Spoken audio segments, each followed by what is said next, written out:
오늘 거룩한 주일 하나님 앞에 나와 예배하는 우리 모두에게 그리스도의 평강이 함께하시기를 간절히 기원합니다. 아멘. 오늘 설교 제목이 복음으로 산다입니다. 이 설교 제목 복음으로 산다는 이런 말이, 이런 제목이 어떤 사람들에게는 진부하게 들릴 수도 있겠습니다만은 사도 바울의 모든 신앙 경험과 가르침이 이 제목에 압축되어 있다고 해도 과언이 아닙니다. 이 제목을 다르게 표현하면 복음과 삶입니다. 바울은 복음을 통해서 전혀 새로운 삶의 경지로 들어갈 수 있었는데요. 왜 그런지를 알려면 우선 바울이 생각하는 복음이 무엇인지를 살펴보아야 합니다. 헬라어 유앙겔리온의 번역인 이 복음의 뜻은 복된 소식이라는 뜻을 가지고 있습니다.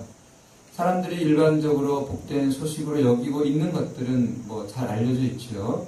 자신이나 또 자식이 원하는 좋은 대학에 들어가는 것이라거나 원하는 직장에 취업하는 것, 복된 소식이다, 그렇게 여기고 있습니다. 오랫동안 질병에 걸려 고생하다가 건강을 회복하는 것 역시 복된 소식이지요. 이 모든 것들은 다 좋은 일들입니다. 그러나 성경은 이런 것을 복음이라고 말하지 않습니다. 성경이 말하는 복음은 영혼이 잘 되는 것입니다. 영혼이 잘 되는 것, 즉 영혼 구원이 복음입니다. 왜냐하면 영혼 구원이야말로 생명을 얻는 것이기 때문입니다. 영혼이 무엇일까요? 우리가 자주 말하기도 하고 사용하기도 하는 이 영혼이 무엇인지 아는 것 같은데, 알고 있는 것 같은데 정작 말하려고 하면 좀 어려움을 느끼게 됩니다. 어떻게 설명해야 될지. 현대인들은 영혼에 대한 질문을 대수롭지 않게 생각하는 경향이 강하지요. 뇌 과학을 전공하는 사람들 중에는 인간의 영혼도 뇌의 작용이다, 이렇게 주장하는 사람들이 있지 않습니까? 뇌의 일정 부분이 손상이 되면 인간의 생각이 파괴되기 때문에 그런 사실에 근거해서 이렇게 주장하는 거죠. 심지어 인간의 종교심마저 뇌의 작용이다, 이렇게 주장하기도 합니다. 그들은 악마저 뇌 현상이라고 말할지도 모르겠습니다. 이런 방향으로 나가게 되면 결국 태아의 뇌를 과학적으로 완전 무결하게 만들려고 할지도 모르겠습니다. 인간의 미래의 인간은 약 한 알만 먹어도 완전하게 어떤 평화와 기쁨을 누리게 된다는 주장도 가능할 것입니다. 이렇게 극단적으로 나가지 않는다고 하더라도 현대인들은 인간을 유물론적인 차원으로만 생각을 하기 때문에 영혼에 대해서 관심을 갖지 않습니다. 기껏해야 인간의 심리적 이런 작용을 영혼이라고 생각을 하죠. 이렇게 생각하는 사람들에게 성경이 말하는 이 영혼 구원에 대한 이런 복음은 거리가 먼 이야기로 들릴 수 있겠습니다. 성경이 말하는 영혼은 생명의 가장 심층적인 차원에서 인간을 인간되게 하는 능력입니다. 영혼은 생명의 가장 깊은 차원이에요. 따라서 영혼은 인간의 가장 고유한 특성입니다. 인간에게만 영혼이 있다, 그렇게 말합니다. 인간 생명의 가장 심층적인 차원이기 때문에 영혼이 흔들리면 다른 모든 것들이 다 흔들리겠죠. 영혼이 안정되면 다른 모든 것들이 흔들린다고 하더라도 견딜 수 있을 것입니다.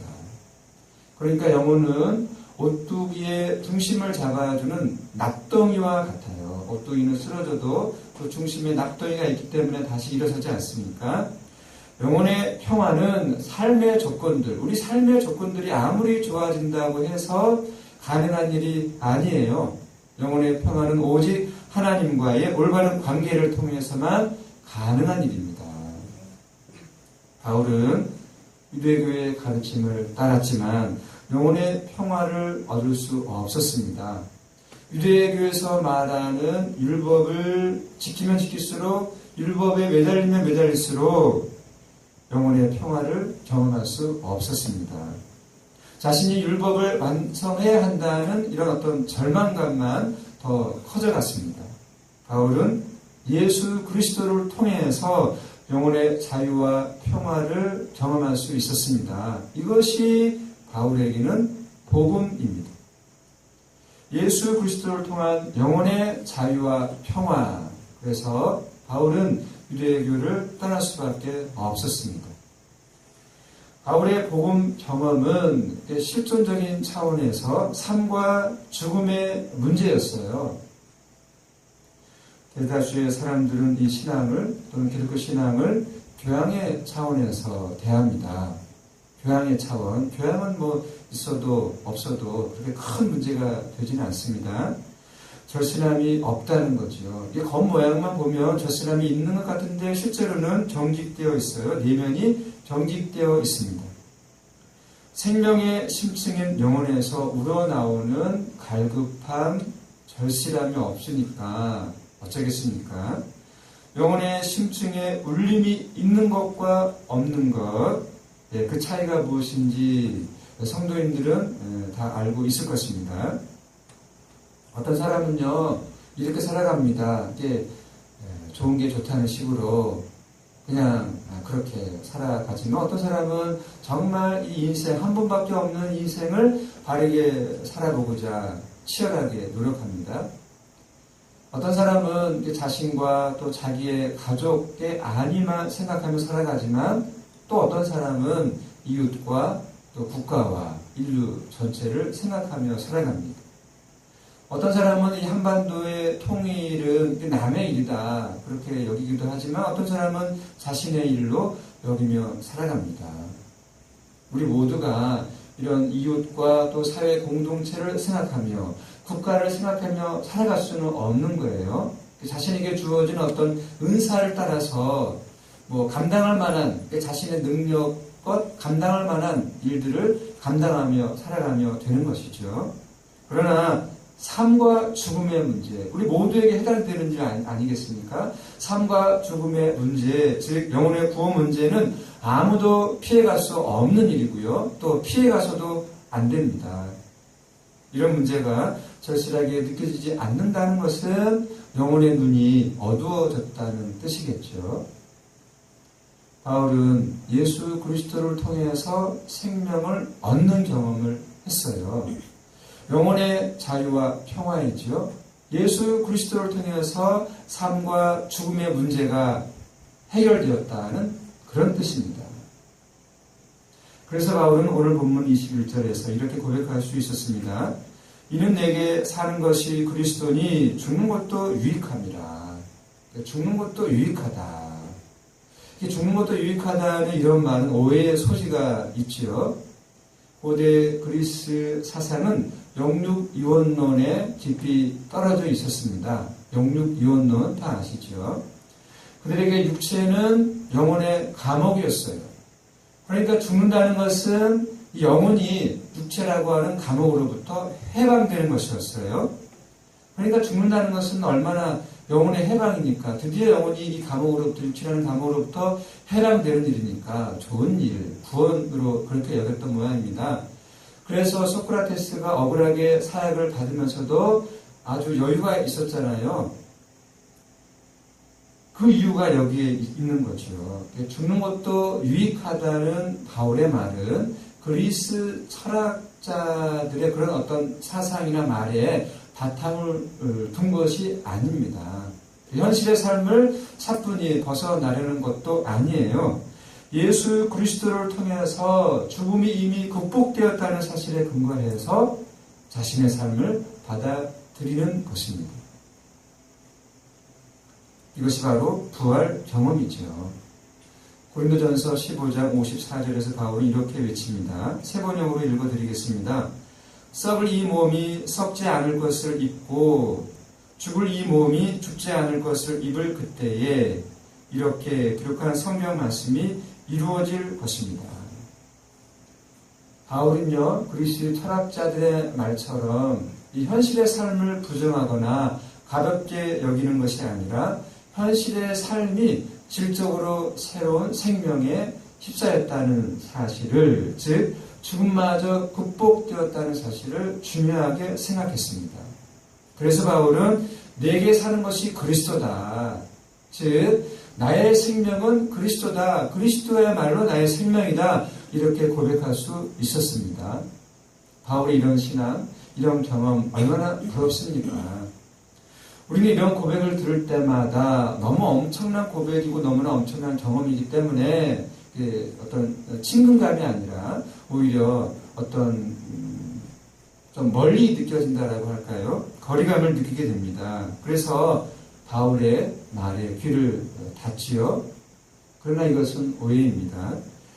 성도님들도 바울의 이런 고백을, 이런 경험을 어떤 말로는 고백하지 못한다, 말로는 어떤 설명하지 못한다 하더라도 영혼으로 어떤 그런 경험을 아마 느꼈을 거예요.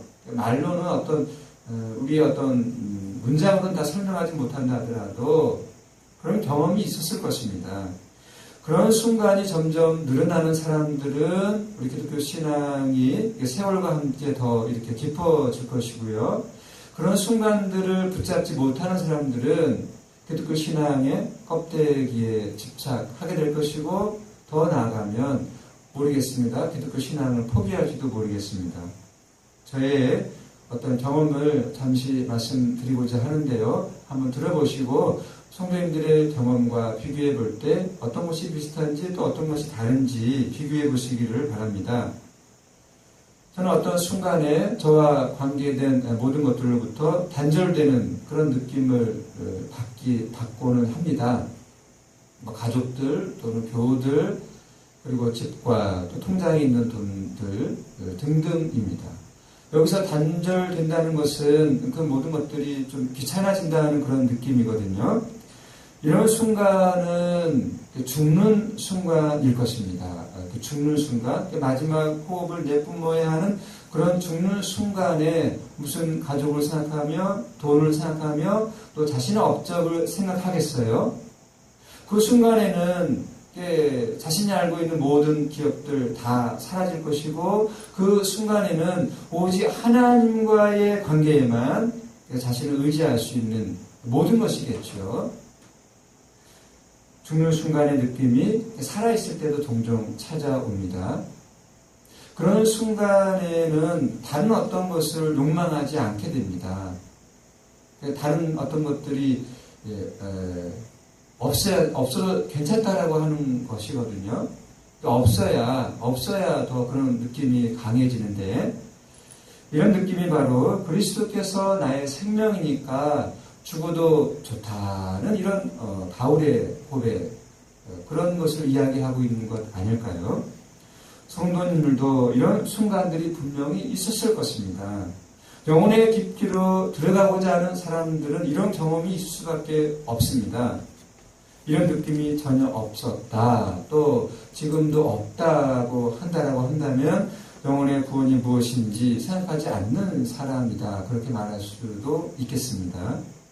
이런 신앙과 이런 경험은 우리의 삶을 파괴하는 것이 아니라, 그런 경험이 많아지다 보면 이 어떤 우리의 일상, 우리의 삶을 도피하는 것 아니냐, 회피하는 것 아니냐, 그렇게 말할 수도 있겠습니다만은, 그런 차원에서 우리의 삶을 파괴하는 것이 아니라 오히려 우리의 삶을 의미 충만하게 해줍니다. 일상의 삶을 소중하게 받아들여요. 한 조각의 햇살, 하늘과 바람과 풀과 곤충의 소리, 그런 모든 것들이 다 신비한 경험으로 다가옵니다. 사람들과의 관계를 실질적으로 건강하게 받아들여요. 어떤 손해냐, 이익이냐, 어떤 이해타산이 아니라 정말 생명의 차원에서 실제로 관계하기 때문이죠. 그리고 교회 공동체에 속한 사람들과의 어떤 이런 영적인 만남과 어떤 영적인 어떤 이런 교제들을 실제로 행복하게 받아들입니다. 바울도 그랬어요. 바울이 이 빌립보 교회에 편지를 썼는데 이런 마음으로 편지를 쓴 것이거든요. 그래서 자기를 내세우는 것이 아니라 교회 공동체를 세우는 일에 온 마음을 기울이고 쏟을 수 있었습니다. 이런 바울의 마음이 26절에서 이렇게 잘 표현되어 있어요. 내가 다시 너희와 같이 있으므로 그리스도 예수 안에서 너희 자랑이 나로 말미암아 풍성하게 하려 함이라. 그리고 이어서 빌립보 교인들을 향해서 이렇게 간절하게 권면합니다. 그리스도의 복음에 합당하게 생활하라. 그리스도의 복음에 합당하게 생활하라 권면하고 있어요. 자신이 경험한, 자신이 맛본 그 복음이 삶의 중심이다, 삶의 토대다라는 그런 뜻이겠죠. 복음으로 살아가는 삶이 나가야 할 방향이 구체적으로 무엇인지 사도 바울은 여기에서 설명하고 있습니다. 첫째로 바울은 27절에서 한 마음과 한 뜻으로 복음의 신앙을 위해서 협력하는 것이 필요하다 설명했습니다. 한 마음과 한 뜻으로 협력하는 것, 이것이 말처럼 쉽지 않습니다. 어떤 나쁜 일을 위해서는 우리가 모의하고 작당하는 일은 쉽겠습니다만은 특히 복음을 위해서 협력한다는 것, 이거 더더욱 어려운 일입니다. 한 마음과 한 뜻으로 협력하기 위해서는 이 복음의 중심에 우리가 모여야 되고 복음의 어떤 동역자들이 되어야 되거든요. 복음에서 무엇이 본질인지 아닌지를 분간할 수 있어야 됩니다. 이런 것들이 준비가 되어도 협력하는 것은 어렵습니다. 왜냐하면 우리 사람은 시기심의 영향을 많이 받기 때문에 그렇습니다. 협력은 자신이 주인공으로 이렇게 받아들이지 않아도 충분히 만족할 수 있는 그런 상태에서야만이 협력이 가능한 거죠. 한 마음으로 협력하는 것은 복음으로 살고자 노력하는 사람들에게 나타날 수 있는 삶의 태도입니다. 협력하는 거예요. 복음의 신앙을 위해서 한 마음과 한 뜻으로 협력하는 것을 이야기했습니다. 둘째로 바울은 28절에서 무슨 일이든지 대적하는 자들 때문에 두려워하지 말라 권면합니다. 그 당시에 빌립보 교회를 대적하는 사람들이 누구였는지에 대해서 오늘 본문은 구체적으로 설명하지 않아요. 아마도 바울이 여기서 복음을 강조했다는 사실을 이렇게 우리가 눈여겨본다라고 한다면 율법주의자들이 바로 여기서 말하는 이 대적자들이 아닐까 우리가 추정할 수 있어요. 그 당시에 율법주의는 광범위하게 퍼져 있었어요. 가장 가깝게는 유대 기독교인들이고요. 좀 더 이렇게 멀리서 보면 유대교인들입니다. 이 사람들은 정도의 차이는 있지만 전체적으로 이 복음의 본질을 훼손 또는 변질, 왜곡시켰어요. 이들을 두려워하지 말라고 하는 이 바울의 말씀에는 이런 뜻이 담겨져 있는 거예요. 이게 대적자들을 두려워하지 말라. 왜냐하면 이 대적자들의 그런 어떤 말, 또 그들의 가르침에는 우리가 듣기에, 빌립보 교회 성도들이 듣기에 솔깃하고 그럴 만한 내용들이 들어있다는 것을 또한 의미합니다. 이게 들으면, 그 대적자들이 하는 말들을 들으면, 아, 그렇구나, 아, 그렇지. 그런 내용들이 있기 때문에, 우리가 그런 어떤 말들에 넘어갈 수 있다는 것을 포함하고 있는 거예요. 대적자들, 이런 사람들을 머리에 뿔 달린 이상한 집단으로 생각할 필요는 없어요. 오늘날로 바꿔서 이야기하면 예수 그리스도의 십자가와 부활을 상대화시키는 가르침이거든요. 겉으로 보면은 십자가와 부활을 이야기하고 있는 것 같지만, 기독교 신앙을 이야기하고 있는 것 같지만, 중심으로 들여다보면, 이게 전혀 다른 것을 이야기하고 있는 것. 이단들 다 그렇지 않습니까? 겉모양으로 다 교회라고 이야기하고, 다 예수를 이야기하고, 성경을 이야기하고 있는 것 같지만, 들어가 보면 어떤 교주를 믿으라, 그런 것 아니겠습니까? 여러 가지 방식으로 진행되는 혼합주의 신앙들, 그런 거거든요. 예컨대 기복주의가 그런 것입니다. 둘째는 이 대적자들을 두려워하지 말라고 이야기하고 있어요. 셋째는 복음으로 살아가는 삶에는 고난이 따른다. 고난이 따른다 이야기하고 있어요. 29절에서 이야기합니다. 역설적인 이야기이죠. 복음으로 살아간다는 것은 믿음에 충실한다는 것이고, 믿음에 충실하며 살아가면 하나님께서 우리에게 마땅히 복을 주셔야 되는 것 아닙니까? 그런데 바울은 오히려 고난이 따른다 이야기하고 있어요. 이런 말이 많은 사람들에게 불편하게 들렸을지 모르겠습니다. 오해는 마십시오. 바울은 고난을 미화하려고 하는 게 아니에요. 복음에 합당한 삶을 살아가는 그런 사람들에게는 이 고난이 따를 수밖에 없다. 그러니까 고난과 믿음은 함께 나타나는 거예요. 믿음으로 살면 고난이 없어지는 것이 아니라 믿음으로 살면 고난이 따라오고 고난과 믿음은 함께 나타나고 함께 가는 것입니다. 마치 고난과 믿음은 수레의 두 바퀴와 같습니다. 함께 가는 거예요. 예수님이 십자가형을 받고 돌아가셨잖아요. 왜 그 십자가형을 받았습니까?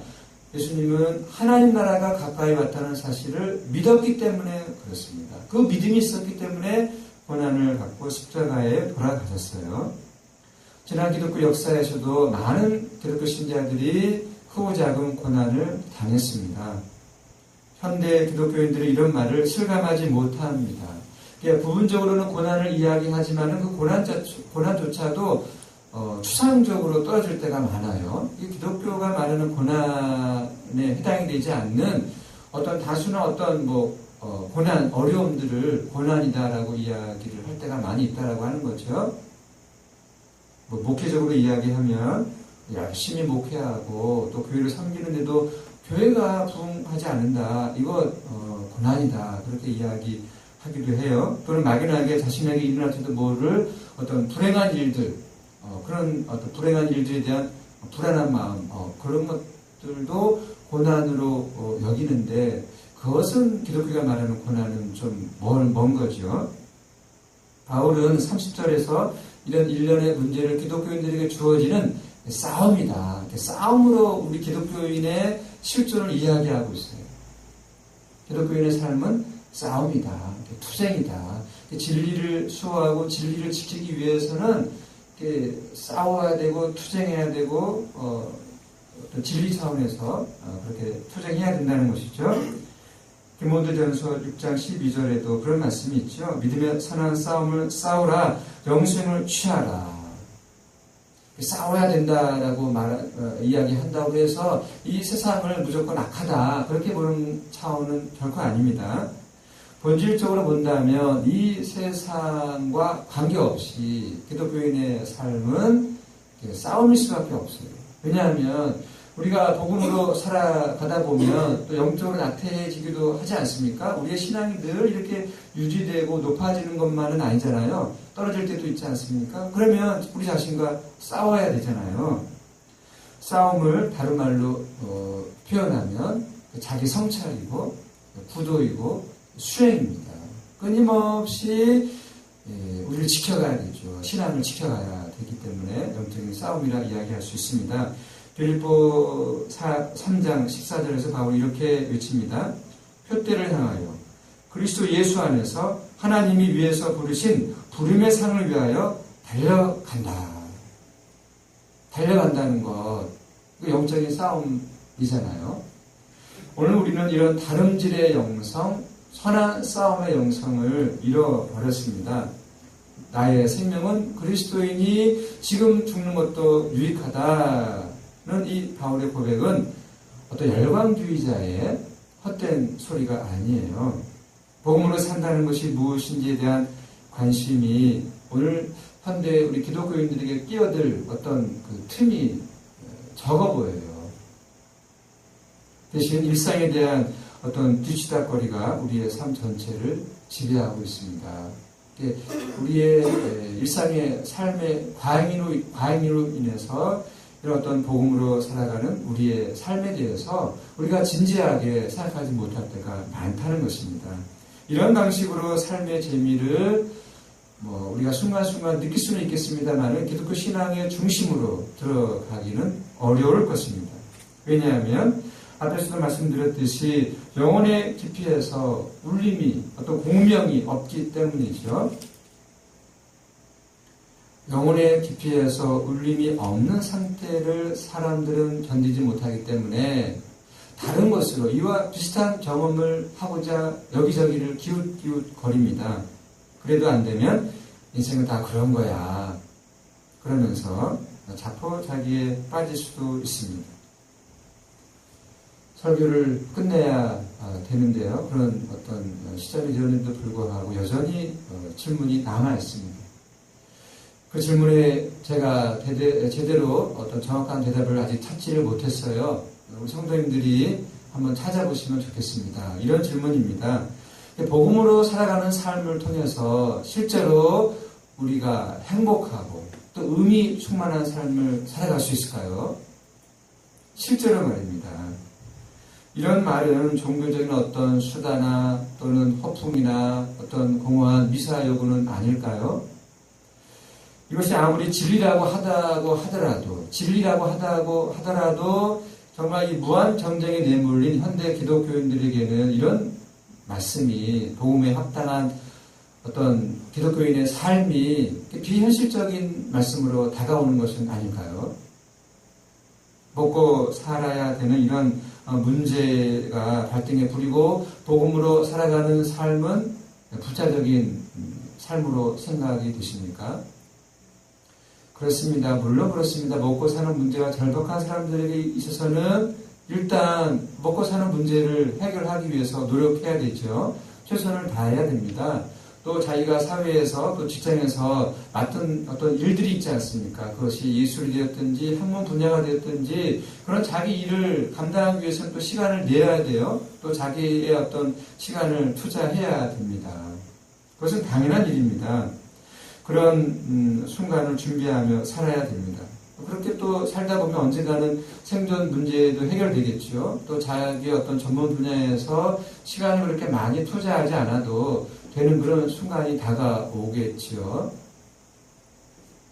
그러나 대부분의 기독교인들은 이런 생존 자체가 어렵기 때문에 또는 어떤 자기 어떤 종사하고 있는 분야나 어떤 생업에 많은 시간을 투자해야 되기 때문에 복음에 대해서 그리고 복음으로 살아가는 우리의 삶에 대해서 진지하게 생각하지 못하기보다는 어떤 이유가 있을까요? 우리의 영적인 감수성이 둔감해졌다는 그 사실 때문에 우리는 기독교 신앙으로 들어가지 못하고 있다는 사실을 우리가 눈여겨보아야 됩니다. 실제로 우리가 정말 먹고 살기 힘들어서 거기에 모든 시간을 투자하고 관심을 기울여야 되기 때문에 우리가 오늘 사도 바울이 언급하고 있는 복음에 합당한 이 기독교인의 삶을 살아가지 못한다라기보다는 이런 어떤 영적인 깊이의 차원에서 영적인 감수성, 영적인 능력이 떨어졌기 때문에 이런 사울의 말씀조차도 우리가 들으면서도 절실하게 다가오지 못하고 그냥 한 귀로 듣고 한 귀로 흘려버리는 것은 아니냐 그런 말씀입니다. 이런 식의 삶이 반복되다가 인생을 다 보내게 될 것입니다. 이런 식의 어떤 나태한 삶으로 살아가다 보면 기독교 신앙의 중심, 그것은 어떻게 보면 오늘 사도 바울의 경험처럼 영혼의 평화와 자유이고 삶과 죽음의 문제가 해결되는 것이고 그래서 예수 그리스도야말로 나의 생명이니 주는 것도 유익하다는 이런 신앙과 고백이 가능한 이런 삶을 우리가 등한시하며 살아간다면 이게 얼마나 안타까운 일이겠습니까?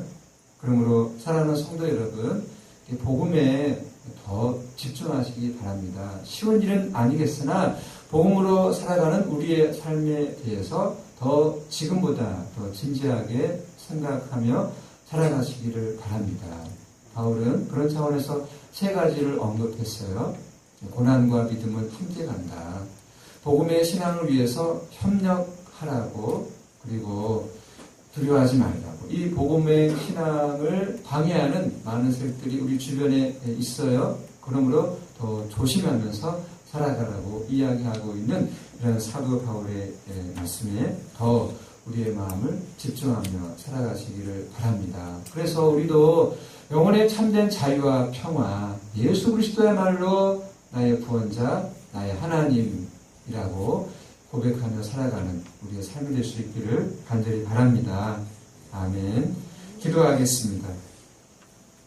하나님, 오늘 우리는 빌립보 교회에 보낸 바울의 편지 일부분을 전해 들었습니다. 복음은 우리 영혼을 구원합니다. 복음으로 산다는 것은 영혼 구원을 위해서 산다는 것과 같은 말입니다. 영혼 구원은 일상의 삶으로 가능하지 않고 삶의 조건들이 좋아진다고 해서 이루어지는 것이 아니라 오직 복음이신 예수 그리스도와의 관계에서만 가능합니다. 일상의 과잉으로 인해서 영혼이 궁핍해지는 일이 없도록 우리를 붙잡아 주시옵소서. 바울의 강구처럼 복음에 합당한 삶을 위해서 꾸준히 노력하며 살아갈 수 있도록 우리를 도와주시옵소서. 예수님의 이름으로 기도드립니다. 아멘. 찬송가